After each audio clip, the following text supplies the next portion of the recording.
السلام علیکم ورحمۃ اللہ وبرکاتہ۔ آج 10th اسٹینڈرڈ کا اردو میں ہم دوسرا سبق اپنے ہمسائے سے پڑھیں گے۔ ہمسایہ یعنی کیا ہوتا ہے؟ پڑوسی۔ اسلام میں ہمسایوں کی، پڑوسیوں کی بہت زیادہ اہمیت ہے، لیکن آج کیا ہو گیا ہے؟ اس کے الٹ ہو گیا ہے۔ اس لیے اس سبق کا جو اضافی معلومات ہے وہ بہت اہم ہے، اس لیے ہم سب سے پہلے کیا پڑھیں گے؟ اضافی معلومات۔ اسلام میں قرابت یعنی کیا ہوتا ہے؟ قریبی رشتہ دار۔ تو اسلام نے قرابت داری اور رشتہ داری کے بعد سب سے زیادہ ہمسائے اور پڑوسیوں کے ساتھ صلہ رحمی پر زور دیا ہے۔ اسلامی احکامات کی روح سے پڑوسی ہمارے ہر درجہ رفاقت، ہمدردی اور نیک سلوک کے مستحق ہوتے ہیں۔ یعنی رشتہ دار کے بعد سب سے زیادہ ہمارے اچھے اخلاق کے حقدار کون ہوتے ہیں؟ پڑوسی۔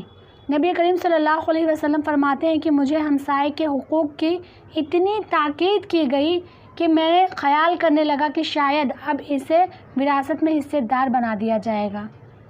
یعنی اللہ کی طرف سے پڑوسیوں کے اتنے حقوق آپ صلی اللہ علیہ وسلم کو بتائے گئے کہ اللہ کے رسول کیا گمان کرنے لگے کہ کہیں ایسا نہ ہو انہیں وراثت میں ہی حصہ دینے کو کہہ دیا جائے۔ اتنے زیادہ حقوق ہیں۔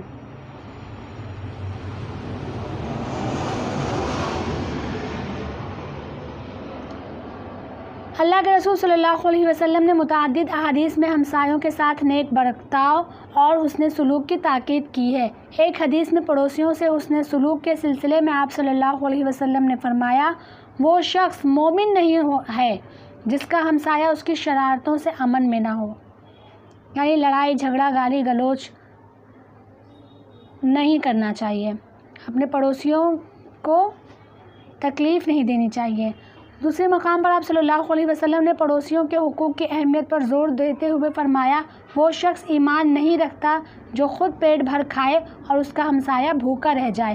آپ صلی اللہ علیہ وسلم اپنے صحابہ کرام رضی اللہ عنہم کو تاکید فرمایا کرتے تھے کہ اپنے بچوں کے لیے اگر پھل لاؤ تو ہمسائے کے گھر بھی بھیجوا دو، ورنہ چھلکے باہر نہ پھینکو تاکہ غریب ہمسائے کا دل نہ دکھے۔ محمد صلی اللہ علیہ وسلم کی ایک مشہور حدیث کا مفہوم ہے کہ وہ شخص جنتی نہیں ہو سکتا جس کی بد زبانی سے اس کے پڑوسی پریشان رہیں۔ ساتھ ہی آپ صلی اللہ علیہ وسلم کے ارشاد کا مفہوم ہے کہ جس شخص کے اخلاق و اطوار کس کی جمع ہے؟ طور کی۔ طور یعنی کیا ہوتا ہے؟ طریقہ بولتے ہیں نا، طور طریقہ، تو طور کی جمع کیا ہے؟ اطوار۔ جس شخص کے اخلاق و اطوار اس کے طرز سلوک سے اس کے ہمسائے خوش ہوں اور اسے اچھا کہتے ہوں تو بے شک وہ اچھا ہے، اور کسی کے بارے میں اس کے پڑوسی اچھی رائے نہ رکھتے ہوں تو وہ اچھا نہیں ہو سکتا۔ اسلام نے بڑی تفصیل کے ساتھ پڑوسیوں کے ساتھ ہمدردی، حسن سلوک اور خیر خواہی کے جذبات کو پروان چڑھانے اور اس کے ذریعے اچھے سماج کی تعمیر کی تاکید کی ہے۔ لیکن آج کیا ہے؟ بالکل اس کے الٹ ہے۔ اسی پر مصنف نے جو کون ہے؟ کنہیا لال کپور، انہوں نے اسی تعلق سے اپنے سبق میں بیان کیا ہے۔ اسی تعلق سے وہ مشہور ہیں پیروڈی وغیرہ لکھنے میں۔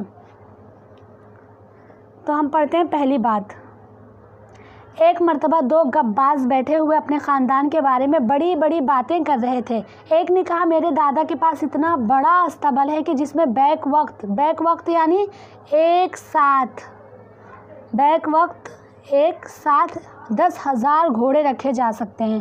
دوسرے نے کہا، میرے نانا کے پاس اتنا طویل بانس ہے۔ بانس کیا ہوتا ہے؟ بانس ایک لکڑی کا نام ہے، جیسے بانس کا ڈنڈا ہوتا ہے، بانس کی لکڑی ہوتی ہے، تو ایک لکڑی کی ایک قسم ہے۔ اتنا طویل بانس تھا کہ جب وہ اسے لے کر گھر کی چھت پر کھڑے ہوتے تو بانس بادلوں تک پہنچ جاتا، جب چاہتے بادلوں کو ہلا کر بارش برسا لیتے۔ پہلے گپی نے پوچھا، تمہارے نانا اتنا بڑا بانس آخر رکھتے کہاں تھے؟ دوسرے گپ باز نے کہا، اور کہاں رکھتے تھے، تمہارے دادا ہی کے استبل میں رکھ دیا کرتے تھے۔ بعض لوگ اپنی جھوٹی شان دکھانے کے لیے اسی طرح شیخی بگاڑتے ہیں۔ شیخی بگاڑنا یعنی بڑی بڑی باتیں کرنا، ہانکنا، جھوٹ ملا کر، بڑھا چڑھا کر بولنا۔ تو بعض لوگ کیا کرتے ہیں؟ اپنی جھوٹی شان دکھانے کے لیے اسی طرح شیخی بگاڑتے ہیں۔ اکثر پڑوسی بھی اپنے آپ کو اوروں سے بہتر ثابت کرنے کے لیے مبالغہ آرائی یعنی بڑھا چڑھا کر بات پیش کرنا